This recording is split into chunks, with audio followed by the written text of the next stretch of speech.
Hi, I'm Gohar Vardanyan, and this is Strings by my Lessonettes. In the next couple of videos, I'll be talking about left hand shifting. In this one specifically, I'll go over the general guidelines when shifting and playing chords. So number one thing you want to do is to make sure that your left hand is in uniform position between everything that you are playing. So whether you're playing a chord in a lower position, something with a full bar, something in a middle position, or something with a half bar, your hand is parallel to the neck and you're not moving your wrist back and forth between each shift. So all you do really is just move your hand parallel and horizontally, and you're adjusting with your fingers to get the right notes. The next step is to think ahead. So don't just throw your hand and hope that you'll get the right notes, but rather plan out your shift. So for example, if I'm going between a G major chord down here and the C major chord up here, if I just jump, that's large enough distance where there's a chance I might miss the top chord.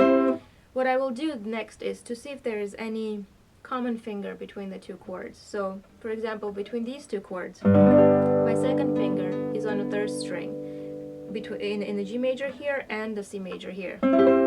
So when I shift, I will use that second finger, gliding on the third string until I get to the right position, and then I'll build the next chord up here around the second finger. Now you have to be careful not to make a glissando, so that won't really work unless it's written in.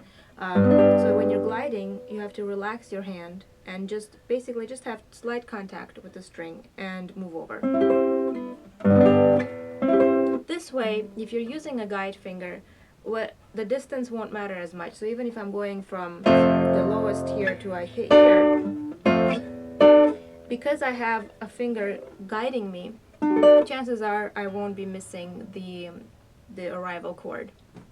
Now sometimes you won't have a guide finger that is in common between the two chords. So if I play the next G major chord, higher octave, and the same C major chord, there's no finger in this chord that happens to be on the same string in the next chord. So what I'll do in this case, I'll use my fourth finger and I'll glide it partially until about here, and then I'll take it off and put the chord down. So instead of taking it off here and jumping, which is possible because it's a shorter distance, but it'll be much more safer if I just glide it partially and take it off closer to my arrival point. Also, you have to be careful to avoid any glissandos. There will be instances where you have absolutely no guide finger, that in all of the fingers need to not only shift position but also shift strings. So if I play this and some random chord up here, so here and here, all of the fingers not only have to move in position but also have to switch strings. In this case, what I'll do is, while I'm shifting, I will be building my chord in the air, and when I arrive, at least I'm hovering over the right string. So when I place them down,